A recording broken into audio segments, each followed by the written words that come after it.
मुहि যন্ত্র তুমি যন্ত্রী সবু যুগে যুগে মু যন্ত্র নহেলে প্রভু খেলিব কা সঙ্গে। ଶ୍ରୀମଦ ଭଗବତ ଗୀତାରେ କହୁଛନ୍ତି ଯନ୍ତ୍ର ରୁଢାନି ମୟୟା। ଅର୍ଜୁନ ତୁ ଗୋଟେ ଯନ୍ତ୍ର, ତୁ ଗୋଟେ ମେସିନ, ତୁ ଗୋଟେ ଇଞ୍ଜିନ, ତୁ ଗୋଟେ ଗାଡି, ତତେ ଚଲା ଯାଉଛି, ତୁ ଚାଲୁଛୁ, ତୋ ଜୀବନର ପରିଚାଳକ ତୁ ନୁହଁ। ସେଇଥିପାଇଁ କହୁଥିଲେ ନିମିତ୍ତ ମାତ୍ର ଭବସବ୍ୟ ସାଚୀ। ତୁ ନିମିତ୍ତ ମାତ୍ର, ତୁ ମୂଳ ନୁହଁ, ତୁ ଓହଳ। ତେଣୁ ତୁ ନିମିତ୍ତ ହବୁ। ଭଗବାନ ଅର୍ଜୁନକୁ ନିମିତ୍ତ କରିକି ବିରାଟ ମହାଭାରତ ଯୁଦ୍ଧର ରଚନା କଲେ। ଅର୍ଜୁନକୁ ଆଗରେ ଠିଆ କରେଇ ଯୁଦ୍ଧ କରେଇ ଧର୍ମ ଯୁଦ୍ଧ କରେଇକି ଅଧର୍ମ ନାଶ କରିକି ସାରା ବିଶ୍ୱରେ ଧର୍ମର ସତ୍ୟର ବୀଜ ପତାକା ଉଡେଇଲେ। ତେଣୁ ମଣିଷ ଯନ୍ତ୍ରବତ ଭଗବାନଙ୍କ ହାତରେ ନାଚେ। ହସ୍ତେ ହସ୍ତେ ରୋନା ଶିଖୋ ରୋତେ ରୋତେ ହସନା, ଜିତନି ଚାବି ରାମ ନେ ଭରି ଉतना ହିଁ ଚଲେ ଖିଲୋନା। ହସୁ ହସୁ କାନ୍ଦିବା, କାନ୍ଦୁ କାନ୍ଦୁ ହସିବା। ଜୀବନରେ କେତେବେଳେ ସୁଖ ଆସିବ, କେତେବେଳେ ଦୁଃଖ ଆସିବ, କେତେବେଳେ ଅନ୍ଧାର ଅଛି, କେତେବେଳେ ଆଲୁଅ ଅଛି, କେତେବେଳେ ଭଲରେ ଅଛନ୍ତି, କେତେବେଳେ ଖରାପରେ ଅଛନ୍ତି, କେତେବେଳେ ଅଭାବରେ ଅଛନ୍ତି, କେତେବେଳେ ହେଇକି ପୁଣି ବଳି ଯାଉଛି। ତେଣୁ ଏତେ ସୁଖ ଦୁଃଖ ହସ କାନ୍ଦ ଭିତରେ ଆମେ କେବଳ ହସିବା କାନ୍ଦିବା, ଅଭିଯୋଗ କରିବା ନାହିଁ, କୋଉଠି ଅଧିକାର ଖୋଜିବା ନାହିଁ। ଯୋଉଠି ଯୋଉ ପରିସ୍ଥିତିରେ ଯେଭଳି ଭାବରେ ଭଗବାନ ନେଇଯାଉଛନ୍ତି, ଏ ଜୀବନ ନାଟକରେ ଯୋଉଠି ଯେଭଳି ଭାବରେ ଅଭିନୟ କରିବା ପାଇଁ ଭଗବାନ ସୁଯୋଗ ସୃଷ୍ଟି କରୁଛନ୍ତି, ସେମିତି କେବଳ ଅଭିନୟ କରିବା। କାରଣ ଜିତନି ଚାବି ରାମ ନେ ଭରି ଉତନି ଚଲେ ଖିଲୋନା।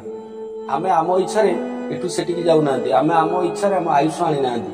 ଆମେ ଆମ ଇଚ୍ଛାରେ ବାପା ମା ଚଏସ୍ କରିକି ଘର, ଆମ ଇଚ୍ଛାରେ ଗାଁ, ଆମେ ଆମ ଇଚ୍ଛାରେ ସହର, ଆମ ଇଚ୍ଛାରେ ପୁରୁଷ ହବା କି ନାରୀ ହବା, କିଛି ଆମେ ଚଏସ୍ କରିନାହାନ୍ତି। ସବୁ ତାଙ୍କ ଇଚ୍ଛାରେ ହେଇଛି। ତେଣୁ ଆମେ ଯାହା କିଛି କରୁଛନ୍ତି ସିଏ ଏ କଥାଟାକୁ ମଧ୍ୟ ଜାଣୁଛନ୍ତି। ଘଣ୍ଟାରେ ଚାବି ଦେଇଦେଲା ପରେ ଘଣ୍ଟା ସୃଷ୍ଟିକର୍ତ୍ତା ତାର ନିର୍ଦ୍ଦିଷ୍ଟ ନିୟମ ଆଧାରରେ ଯୋଉ ଯନ୍ତ୍ରପାତି ଯୋଉଠି ଲାଗିବା ପରେ ଲଗେଇ ଦେଇକି ତା ଭିତରେ ଚାବି ଦେଇକି ଛାଡି ଦିଅନ୍ତି। ଘଣ୍ଟା ଅନବରତ ଚାଲୁଥାଏ। ଆଉ ମେକାନିକର ଆବଶ୍ୟକ ପଡେ ନା, ଆଉ ଯନ୍ତ୍ରୀର ସେ ଯନ୍ତ୍ର ପାଖରେ ଆବଶ୍ୟକ ପଡେ ନା। କିନ୍ତୁ ଭଗବାନ ତାଙ୍କର ଏଇ ଯୋଉ ସମଗ୍ର ସଂସାରକୁ, ଜଗନ୍ନାଥ ମହାପ୍ରଭୁ ଏ ସାରା ଜଗତକୁ ସିଏ ଏଭଳି କରିକି ଛାଡି ଦେଇନାହାନ୍ତି ଯେ ଆମେ ମନ ଇଚ୍ଛା ଯାହା କରୁଛନ୍ତି ବା ଯେମିତି ଇଚ୍ଛା ଏ ଜଗତ ଚାଲିଛି, ସିଏ ତାକୁ ଦୂରରେ ରହିକି ତାକୁ ଦେଖୁନାହାନ୍ତି ବା ସେ ଜଗତ ବିଷୟରେ କିଛି ଜାଣୁନାହାନ୍ତି। ଏଭଳି ନୁହେଁ। ସିଏ ଗୋଟେ ନିର୍ଦ୍ଧାରିତ ନିୟମ କରିକି ଜଗତର ଏହି ସୃଷ୍ଟିକୁ ସିଏ ଚଲେଇଛନ୍ତି। ଆଉ ସିଏ ସାରା ସୃଷ୍ଟିରେ ସାକ୍ଷୀ ଭାବରେ ପରିବ୍ୟାପ୍ତ ହେଇକି ଅଛନ୍ତି। ସାକ୍ଷୀ ଚେତନାରେ ବିଶ୍ୱ ସାକ୍ଷୀ ଦୃଷ୍ଟି ଭାବ ଜଗନ୍ନାଥ ଭଗବାନ ସାରା ସୃଷ୍ଟିରେ ସାକ୍ଷୀ ଚେତନାରେ ପରିବ୍ୟାପ୍ତ ହେଇକି ଅଛନ୍ତି। ସାରା ଜୀବ ଜଗତକୁ ସେ ନିରୀକ୍ଷଣ କରୁଛନ୍ତି। ଜୀବ ଭିତରେ ମଧ୍ୟ ଅଛନ୍ତି। ଯାହା ମୁଁ କରଇ, ଯାହା ମୁଁ କହଇ, ଯାହା ମୁଁ ଚିନ୍ତଇ ମନେ, ଜଗତର କର୍ତ୍ତା ପରମ ଈଶ୍ୱର ଜାଣୁଛନ୍ତି ପ୍ରତି କ୍ଷଣେ। ପ୍ରତ୍ୟେକ କ୍ଷଣରେ, ପ୍ରତ୍ୟେକ ମୁହୂର୍ତ୍ତରେ ଭଗବାନ ଜାଣୁଛନ୍ତି ଆମେ କଣ କରୁଛନ୍ତି। ହୃଦୟ ତିଷ୍ଠତି ଅର୍ଜୁନ, ଭଗବତ ଗୀତାରେ କହୁଛନ୍ତି ଜୀବର ହୃଦୟ ଭିତରେ ଭଗବାନ ଅଛନ୍ତି। ଜୀବକୁ ପରିଚାଳନା କରୁଛନ୍ତି। ଜୀବ ଭିତରେ ଜୀବନ ରୂପରେ ସେ ଥାଇକି ଇଏ ଶବକୁ ଶିବ କରିକି ରଖିଛନ୍ତି ଜଗନ୍ନାଥ ମହାପ୍ରଭୁ। ସିଏ ଜୀବନାଥ ରୂପରେ ଜୀବ ଭିତରେ ଅଛନ୍ତି। ସେଇଥିପାଇଁ ଏ ଜୀବ ଅଛି। ଗାଈ ଚରେଇବାକୁ ନେଇକି ଗୋପାଳ ପିଲା, ସିଏ ଗାଈ ଗୋଠରେ ଯୋଉ ଅମାନିଆ ଗାଈ ଥାଏ ତା ବେକରେ ଗୋଟେ ଘଣ୍ଟ ଓଳି ଦେଇଥାଏ, ଗୋଟେ ଓଜନିଆ କାଠଟିଏ ଓଳିଥାଏ। ସିଏ ଯେତେବେଳେ ଅମାନିଆ ହେଇକି ଏପଟ ସେପଟ ହେଇକି କାହା ବାଡିରେ ପଶିଯାଏ କି ଧାଁ ଦୌଡ଼ କରେ, ସେ ଗଳାରେ ଯୋଉଟା ତାର ବନ୍ଧା ଯାଇଥାଏ କାଠ ଖଣ୍ଡଟା ତା ଆଣ୍ଠୁରେ ଯାଇକି ଆପେ ଆପେ ବାଡେଇ ହୁଏ। ସେ ସେଇଠି ପଡେ। ତା କର୍ମର ଫଳ ତାକୁ ଆପେ ଆପେ ମିଳିବା ଆରମ୍ଭ ହେଇଯାଏ। ଗାଈ ଚରେଇବାକୁ ନେଇଥିବା ଗୋପାଳ ଛୁଆ ଗଛ ଛାଇରେ ବସିକି ଇଏ ଦୃଶ୍ୟକୁ ଦେଖୁଥାଏ। ଗାଈ କେତେବେଳେ ଅମାନିଆ ହଉଛି, ଏ କାଠ ଘଣ୍ଟ କେତେବେଳେ ତା ଆଣ୍ଠୁରେ ବାଜୁଛି। ଈଶ୍ୱର ଠିକ ଏମିତି ନ ଦେବ ଦଣ୍ଡମାଦାୟ ପଶୁପାଳକ ରକ୍ଷବତ। ଭଗବାନ ତ ଆଉ ଯେ ବାଡ଼ି ଧରିକି ଗୋଡେଇକି ଆଉ ଯେମିତି ଯାଇକି କୌଣସି ପଶୁ କା କିଆରିରେ କା ବିଲରେ ପଶିଗଲେ ଯେମିତି ପଶୁପାଳକ ଯେମିତି ଗାଈଆଳ ତାକୁ ରକ୍ଷା କରିବା ପାଇଁ ଚେଷ୍ଟା କରେ, ସେମିତି ତ ଭଗବାନ ଆମକୁ ବାଡ଼ି ଧରିକି ବାଡେଇବେନି। ସେ ଯାହାକୁ ରକ୍ଷା କରିବାକୁ ଚାହିଁବେ ତାକୁ ବୁଦ୍ଧି ଦେବେ।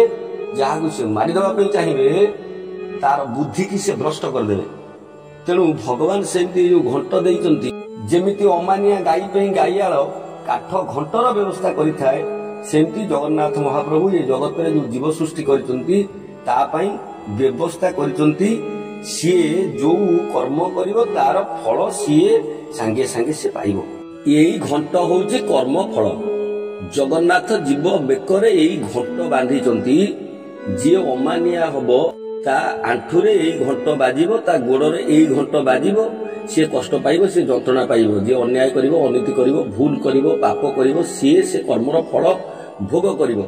ଲୋକେ କହନ୍ତି ଦୈବ ଦୌଡ଼ି ମଣିଷ ଗାଇ, ଜେଣିକି ଭିଡ଼ଇ ତେଣିକି ଯାଇ, ବା ଜେଣିକି ଟାଣଇ ସେଣିକି ଯାଇ। ଦୈବ ଏତେ ବୁଦ୍ଧିହୀନ ନୁହନ୍ତି, ଦୈବ ଏତେ ଅସତ କର୍ମକାରୀ ନୁହନ୍ତି, ଦୈବ ଆମ ଭଳିଆ ପାପାଚାରୀ ଦୁଷ୍କର୍ମକାରୀ ନୁହନ୍ତି ଯେ ସିଏ ଗାଈକି ଟାଣିକି ନେଇକି ପର ବାଡ଼ିରେ ଫସଲ ଖୋଇଦେବେ, ଅନ୍ୟର କ୍ଷତି କରିବେ। ଦୈବ ଏଭଳି ବ୍ୟବସ୍ଥା କରନ୍ତି ନାହିଁ। ତେଣୁ ଏ ଘଣ୍ଟ କର୍ମଫଳ ଦିଏ। ଆଉ ଭଗବାନଙ୍କର ଏ ପୃଥିବୀକୁ ସର୍ବୋତ୍ତମ ଦାନ, ଏ ମଣିଷକୁ ସର୍ବୋତ୍ତମ ଦାନ ଅଧିକାର ନ୍ୟାୟରେ। ଯେହେତୁ ମଣିଷ ଭଗବାନଙ୍କର ଅଂଶ, ସିଏ ନିଜେ ସ୍ୱୀକାର କରିଛନ୍ତି ଏ ମଣିଷ ହଉଛି ମୋ ଅଂଶ। ମମେ ମାଂସ ଜୀବଲୋକେ ଜୀବଭୂତ ସନାତନ। ଏଇ ଜୀବ ହଉଛି ମୋର ଅଂଶ। ସେଇ କେଶବଙ୍କର ଅଂଶ ହଉଛି ଏ ଜୀବ। ନିଜ ଶରୀରରୁ ଅଂଶ କାଢିଲେ କେଶବ, କହିଲେ ମୁଁ ଅଟେ ସେଇ ମୋ ନାଁଟି ଜୀବ। ମୁଁ ସେଇ, ଯେମିତି ଯୀଶୁଖ୍ରୀଷ୍ଟ କହିଲେ ଯେ ମି and my father is equal. ଆରମ୍ଭରୁ ସେ କହୁଥିଲେ I am the messenger of God, ମୁଁ ଭଗବାନଙ୍କର ଦୂତ। ତାପରେ କହିଲେ I am the son of God, ମୁଁ ଭଗବାନଙ୍କର ପୁଅ। ତାପରେ କହିଲେ ମି and my father is equal, ଆମେ ଦୁହେଁ ସମାନ। ସେମିତି ଈଶ୍ୱରଙ୍କର ଅଂଶ ହଉଛି ଏ ଜୀବ। ଈଶ୍ୱର କୃପା କରିକି, ଦୟା କରିକି ଉପହାର ସ୍ୱରୂପରେ ତାକୁ ପ୍ରଦାନ କରିଛନ୍ତି ବୁଦ୍ଧି, ବିବେକ, ତାର ଅଧିକାର। ସେ ଲିଗାଲ ଏୟାର ଭଗବାନଙ୍କର, ସେ ଭଗବାନଙ୍କର ଉତ୍ତରାଧିକାରୀ। ଭଗବାନଙ୍କ ପାଖରେ ବିବେକ ଅଛି, ଭଗବାନ ହେଉଛନ୍ତି ଜ୍ଞାନ ସ୍ୱରୂପ। ସେଇ ଉତ୍ତରାଧିକାରୀ ନ୍ୟାୟରେ, ସେ ଉତ୍ତରାଧିକାରୀ ସୂତ୍ରରେ ପ୍ରତ୍ୟେକ ମଣିଷକୁ ଭଗବାନ କୃପା କରିକି ତା ଭିତରେ ବିବେକ ଦେଇଛନ୍ତି, ବୁଦ୍ଧି ଦେଇଛନ୍ତି, ବିଚାର କରିବାର କ୍ଷମତା ଦେଇଛନ୍ତି। ମଣିଷର ବିବେକ ଅଛି, ମଣିଷର ବୁଦ୍ଧି ଅଛି। ସିଏ ବୁଦ୍ଧିକି ଆଗୁସାର କରିକି, ବିବେକକୁ ଆଗୁସାର କରିକି ସିଏ ବାଟ ଚାଲିବ ଏବଂ ଭଗବାନଙ୍କର ସୃଷ୍ଟିରେ ସ୍ରଷ୍ଟାଙ୍କୁ ସିଏ ସହଯୋଗ କରିବ। ବାଇବେଲରେ କୁହାଯାଇଛି God created man in his own image. ଭଗବାନ ତାଙ୍କ ଭଳିଆ କରିକି, ତାଙ୍କ ପ୍ରତିରୂପରେ ମଣିଷକୁ ତିଆରି କରିଛନ୍ତି। ବୁଦ୍ଧି, ବିବେକ, ଜ୍ଞାନ ବଳେ ମରଣ ଜିଣିପାରେ ହେଳେ। ମଣିଷ ଅମୃତ ହେଇପାରିବ, ସେ ମରିବ ନାହିଁ। ଭଗବାନ ମଣିଷର ବିବେକର ଠିକ୍ ନିକଟରେ ଆତ୍ମା ରୂପରେ ଅବସ୍ଥାନ କରନ୍ତି। ତେଣୁ ବିବେକକୁ ଆଗୁସାର କରିବା ପାଇଁ ଆମ ମୁନି ଋଷି, ଆମ ଆଚାର୍ଯ୍ୟ, ଆମ ଆର୍ଯ୍ୟ ଋଷିଗଣ ଆମକୁ ଆହ୍ୱାନ କରିଥିଲେ। ସେଇଥିପାଇଁ ଗାୟତ୍ରୀ ମନ୍ତ୍ରକୁ ଶ୍ରେଷ୍ଠ ବୋଲି ଆମ ବୈଦିକ ମାନ୍ୟତା ରହିଛି। ଧିଓ ୟୋନଃ ପ୍ରଚୋଦୟାତ୍, ଯୋଉଠି ବୁଦ୍ଧିକି, ଆମ ମେଧାକୁ ଅଗ୍ରସର କରିବା ପାଇଁ, ଆଗକୁ ନେବା ପାଇଁ, ପରିଷ୍କାର କରିବା ପାଇଁ, ଉନ୍ନତ କରିବା ପାଇଁ ଆମେ ଭଗବାନଙ୍କୁ ପ୍ରାର୍ଥନା କରୁଛନ୍ତି। ହେ ଭଗବାନ, ଆମ ବୁଦ୍ଧିକୁ ଆଗକୁ ନିଅନ୍ତୁ। ଏଇ ବୁଦ୍ଧି ଯେତେ ଆଗକୁ ଯିବ, ଏଇ ବିବେକ ଯେତେ ଆଗକୁ ଯିବ, ତାର ନିକଟତର ହେଉଛନ୍ତି ଆତ୍ମା। ସେଇଠି ଆତ୍ମ ସାକ୍ଷାତକାର ହବ। ସେଇଠି ଆମ ଭିତରେ ଜୀବ ବ୍ରହ୍ମ ଅଛନ୍ତି, ଆମ ଭିତରେ ଭଗବାନ ଜଗନ୍ନାଥ ଜୀବନାଥ ରୂପରେ ଅଛନ୍ତି। ଆମେ ସେଇଠି ଅନୁଭବ କରିପାରିବା। ତେଣୁ ବିବେକ ଉପରେ ଗୁରୁତ୍ୱ ଦିଆଯାଇଛି। ଯୋଉ ବିବେକ ହଉଛି ଜୀବର ଅନ୍ତଃକରଣର ଆହ୍ୱାନ, ସେଇ ହଉଛି ତା ପାଇଁ ଭଗବାନ, ସେଇ ହଉଛି ତା ପାଇଁ ଈଶ୍ୱର। ପ୍ରତ୍ୟେକ ମଣିଷ ଭିତରେ ଭଗବାନ ଅଛନ୍ତି, ବିବେକ ଅଛି, ବୁଦ୍ଧି ଅଛି, ମଣିଷ ପଣିଆ ଅଛି। ଏଇ ମଣିଷ ପଣିଆ ହଉଛି ବିବେକ। ଆମେ ପ୍ରତିଟି କ୍ଷେତ୍ରରେ, ଆମ ଜୀବନରେ ଘଟୁଥିବା ପ୍ରତ୍ୟେକ ଘଟଣାରେ, ପ୍ରତିଟି ଅବସ୍ଥାରେ ଆମର ଯୋଉ ହ୍ୟୁମାନିଜିମ୍ ଅଛି, ଆମ ଭିତରେ ଯୋଉ ହ୍ୟୁମାନିଟି ଅଛି, ମଣିଷ ପଣିଆ ଅଛି। ଯୋଉଥିପାଇଁ ଆମେ ହ୍ୟୁମାନ, ଯୋଉଥିପାଇଁ ଆମେ ମଣିଷ, ସେଇ ମଣିଷ ପଣିଆ ହଉଛି ବିବେକ, ବୁଦ୍ଧି, ଯାହାକୁ ଏ ମଣିଷ କାମରେ ଲଗେଇ ପାରିବ। ଏ କ୍ଷମତା ଭଗବାନ ତାକୁ ଦେଇଛନ୍ତି। ଜୀବକୁ ସମ୍ପୂର୍ଣ୍ଣ ସ୍ୱତନ୍ତ୍ର କରିଛନ୍ତି କର୍ମ କରିବା ପାଇଁ। ସେ କର୍ମ କରିବା ପାଇଁ ସମ୍ପୂର୍ଣ୍ଣ ସ୍ୱତନ୍ତ୍ର।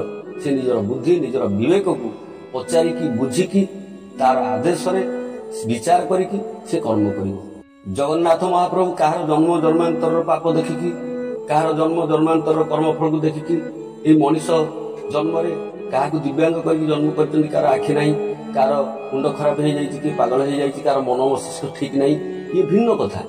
କିନ୍ତୁ ଜଣେ ସାଧାରଣ ମଣିଷ ଏଇ ବିବେକକୁ, ଏଇ ବୁଦ୍ଧିକୁ ସେ ଅନ୍ତରରେ ନେଇକି ଆସିଥାଏ। ଏ ଅନ୍ତରର ଆହ୍ୱାନ, ଇଏ ଗୋଟେ ନିର୍ଦ୍ଦୋଷ ଧର୍ମଶାସ୍ତ୍ର ପ୍ରତ୍ୟେକ ଜୀବ, ପ୍ରତ୍ୟେକ ମଣିଷ ଜନ୍ମରୁ ତା ସାଙ୍ଗରେ ନେଇକି ସେ ଜନ୍ମ ହେଇଥାଏ।